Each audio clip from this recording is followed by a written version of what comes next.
When satellite images of Dalian Shipyard circulated widely within the open-source intelligence community, revealing the legendary Type 004 carrier's stern section had been assembled, and its waterline width fixed at a staggering 43 meters. Naval observers worldwide were forced to confront a question once deemed impossible. Could this soon-to-be-launched supercarrier truly outclass the US's Pride and Joy, the Ford class, in both tonnage and technology, thereby rewriting the rules of the carrier game dominated by the West for over half a century? Let's first focus on that seemingly mundane yet revolutionary figure, 43 meters. This is the waterline width of the Type 004 carrier, calculated with considerable precision using commercial satellite imagery. By comparison, the Ford-class nuclear-powered carrier, currently America's most advanced vessel, hailed as a floating territory at sea, boasts a waterline width of just 40.8 meters. Do not underestimate this 2.2-meter gap. In the meticulously precise field of naval architecture, waterline width directly determines a ship's lateral stability coefficient, the usable area of its flight deck, and the volumetric potential of its internal hangar and ammunition compartments. Based on classical shipbuilding proportions, this additional width, combined with the hull's total length visually exceeding 340 meters in satellite imagery,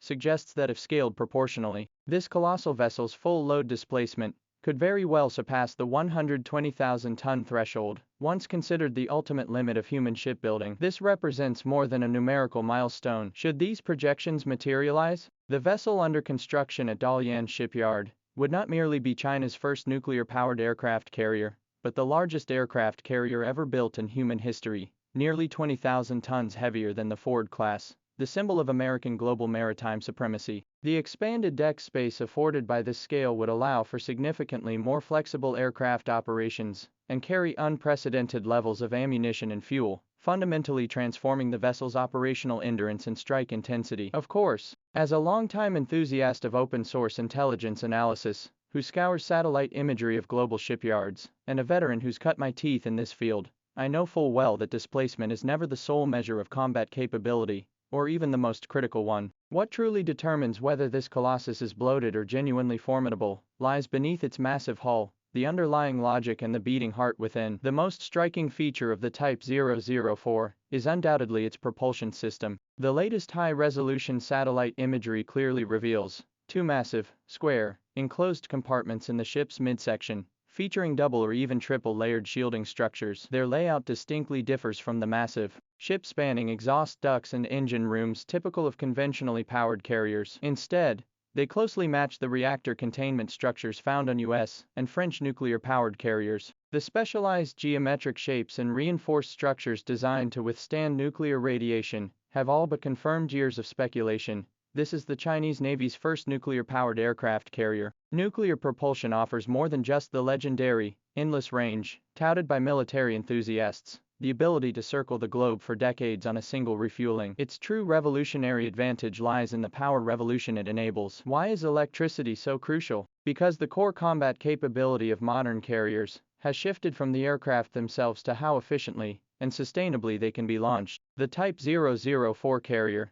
will most likely adopt and significantly upgrade the medium-voltage DC electromagnetic catapult system already validated on the Fujian carrier. This technical and tactical solution, pioneered by Ma Wuming's team, reportedly achieves energy conversion efficiencies exceeding 90%, far surpassing the approximately 60% efficiency of the medium-voltage AC system used on Ford-class carriers. More critically, the nuclear reactor's inexhaustible power supply enables these four electromagnetic catapult tracks to operate like tireless slingshots during sustained high-frequency, high-load combat operations. This eliminates the conventional carrier's concern that prolonged, intensive launches could overwhelm the ship's electrical grid, causing speed reduction or critical system power failures. This disparity in sustained sortie efficiency translates to life or death consequences in actual combat. Some analysts even suggest that with this combination of nuclear propulsion and electromagnetic catapults, the Type 004 carrier could potentially achieve a maximum daily sortie rate of 270 to 300 sorties under extreme conditions, matching or even surpassing the Ford-class theoretical ceiling. This represents a leap from merely catching up to achieving generational parity, or even overtaking, in combat capability. Having a powerful slingshot alone isn't enough. You also need powerful ammunition. Beneath the Type 004 aircraft carrier's massive hangar and flight deck lies an unprecedentedly large carrier-based aircraft squadron, potentially numbering 90 to 100 aircraft, a truly formidable figure. The composition of this air power will transcend mere numerical superiority, forming a comprehensive air combat system capable of both offense and defense. The J-35 stealth fighter will spearhead the air superiority campaign, exploiting its ultra-low radar cross-section and advanced avionics to silently breach the enemy's outermost air defense network. The J-15T, a heavily modified variant capable of catapult takeoff, will likely handle battlefield clearance and precision strikes against ground and sea targets. This heavy fighter retains a significant weapons payload and operational range. Above the high-altitude cloud layer, the KJ-600 early warning aircraft will serve as the airborne command center for the entire carrier strike group. Utilizing its dual-face active phased array radar, it will maintain comprehensive situational awareness of the entire battlefield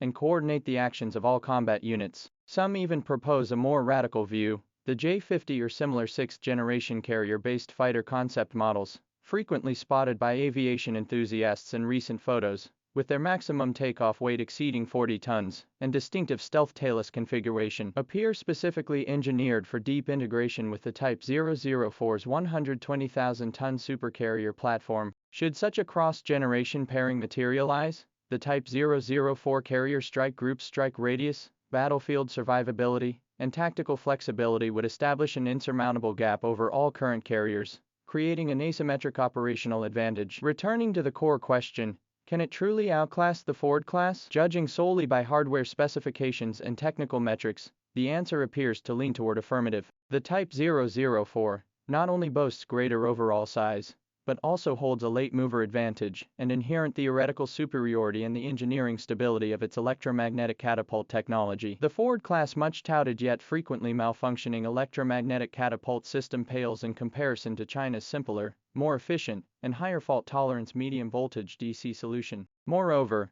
the Type 004's deck layout holds hidden ingenuity. To accommodate its larger deck area and more efficient aircraft operations, its island structure likely employs a radical design featuring downsizing and rearward displacement. It may even adopt a dual island configuration akin to the UK's Queen Elizabeth-class carriers. This not only optimizes stern airflow and reduces interference with takeoff, landing operations but also frees up valuable space for aircraft deck management. Simultaneously, technologies like integrated mast systems, comprehensive radio frequency integration, and potential future installations of hypersonic intercept missiles or laser close-in weapon systems indicate that this carrier's design philosophy has transcended mere platform confrontation and firepower projection. Instead, it is resolutely advancing toward a future naval warfare paradigm characterized by intelligence, unmanned operations, and directed energy capabilities. From the gradually discernible hull outline and satellite imagery to the circulating conceptual renderings of J-35 fighters,